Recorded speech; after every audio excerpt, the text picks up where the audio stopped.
হে জগতবাসী, আজ আমি শামীম আলী চিশতি আপনাদের সামনে একটি আলোচনা নিয়ে আসলাম। সে আলোচনাটি হলো যে আমরা এই দুনিয়াতে বাস করি, কিন্তু ছোটোকালে যখন আমরা 17-18 বছর বয়স হয়েছে তখন থেকে শুনি জানি যে হাদিস ও কোরআনের দিকে যদি আমরা লক্ষ্য করি তাহলে আছে কি যে হয়তো হাদিস নিজ চোখে দেখে পড়িনি, হয়তো কিছু পড়েছি আবার কিছু পড়িনি, তবে এরকম কথা বেশিরভাগ শুনেছি যে গীবতকারী মৃত ভাইয়ের মাংস খায়। তো গীবতকারী মৃত ভাইয়ের মাংস খাওয়ার সমান, এই কথাটা ছোটোবেলায় শুনতাম, কিন্তু একটা সময়ে যখন যে আমরা অবশ্যই শোনা কথার উপরে আমরা অনেক ঈমান এনেছি, কোনো একদিন দেখা যায় আমরা কোরআনে সূরা হুজরাত পড়েছি।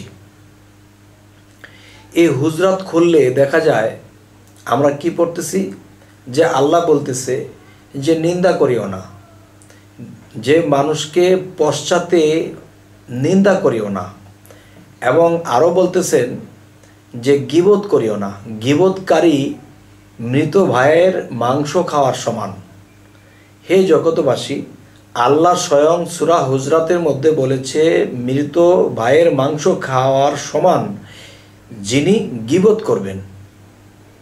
তবে একটু দয়া করে একটু খেয়াল করে শুনবেন যে আমার জীবনে আমি সেই ছোটোকাল থেকে ওয়াজ শুনতে ভালোবাসি, ওয়াজ শুনতে খুব ভালো লাগে।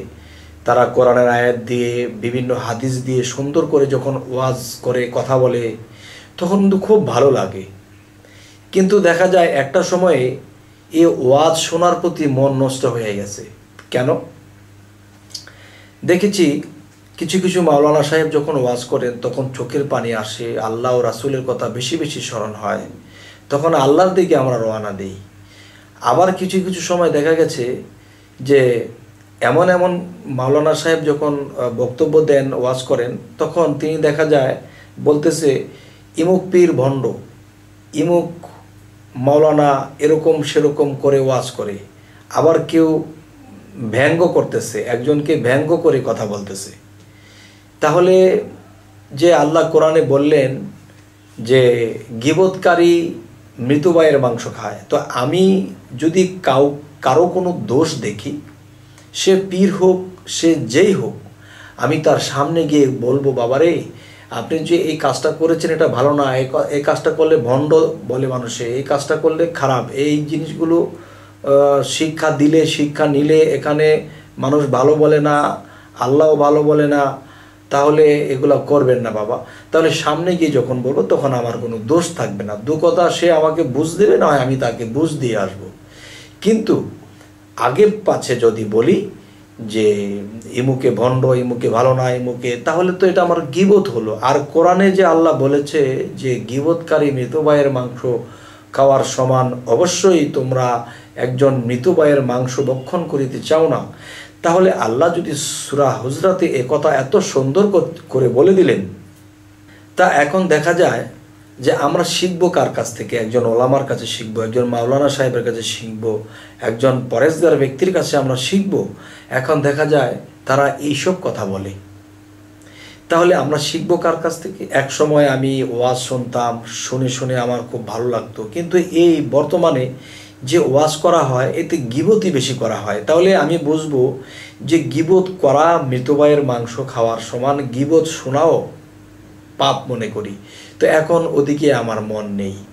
যাই হোক, আল্লাহর কাছে যখন ফরিয়াদ করেছি যে হে আল্লাহ, তোমার সত্য পথ, তোমার সত্য পথের দিশারি আমাকে দাও, তখন আল্লাহর কুদরত হতে আল্লাহ আমাকে একদিন কি করলেন, একজন মুর্শিদের কাছে নিয়ে গেলেন। যে কোনো ওছিলায়, যে কোনো কারো ওছিলায় হোক, আমি আমার মুর্শিদ কেবলা আরশাদুল্লাহ চিশতি, আমার এই মুর্শিদকে আমি পেয়েছি, আমি তাকে দেখেছি।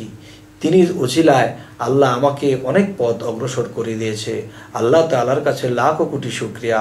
আমার মুর্শিদের চরণে আমি হাত রেখে বলছি, হে জগতবাসী, তো আজকের পর থেকে আমরা কি করব? যে কারো গীবত শুনবো না, কারো গীবত করব না, মৃত ভাইয়ের মাংস ভক্ষণ করব না। আচ্ছা, তাহলে যদি দেখি কেউ গীবত করতেছে, আমরা তাকে মাথায় হাত বুলিয়ে বলবো, বাবা কারো গীবত করা ভালো নয়। তো এরপরেও যদি সেই লোকটি না মানে, না বুঝতে চায়, তখন আমরা এই জায়গা থেকে পলায়ন করব। কেননা এখন নয় আর যুদ্ধ, কেননা আমরা যদি যুদ্ধ করি, তাকে মারধর করি, তাহলে সেই জিনিসটা আরেক দিক চলে যাবে। শেষে আল্লাহ হযরত মুহাম্মদ সাল্লাল্লাহু আলাইহি সাল্লামকে বলেছেন যে, হে দোস্ত, আপনার বলা আপনি বলুন, যদি কেউ না শোনে, কেউ না মানে, তাহলে সেটার খেসারত সে দেবে এবং আমি হেদায়েতের মালিক।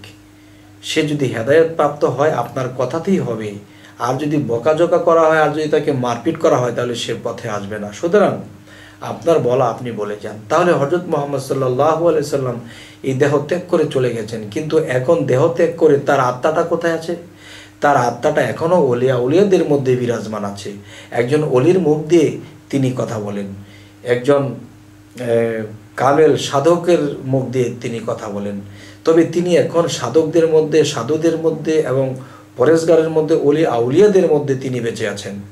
একজন আউলিয়াকে যদি আমি সেবা করি, তাহলে মনে করতে হবে আমি রাসূলকে করলাম, আর যখন রাসূলকে করলাম, মনে করতে হবে আমি আল্লাহকেই করলাম। হে জগতবাসী, ছোট ভিডিও করলে অনেকেরই ভালো লাগে, যে বড় ভিডিওটা দেখতে সমস্যা হয়, তো আজ ছোটোখাটো ভিডিও করলাম। তো আমাদের আলোচনা যদি আপনাদের ভালো লাগে, তো অবশ্যই সাবস্ক্রাইব করুন এবং বাকি ভিডিওগুলো আপনাদের কাছে পৌঁছে যাবে। তো আজ এ বলেই রাখছি, সকলেই ভালো থাকবেন। আল্লাহ হাফিজ।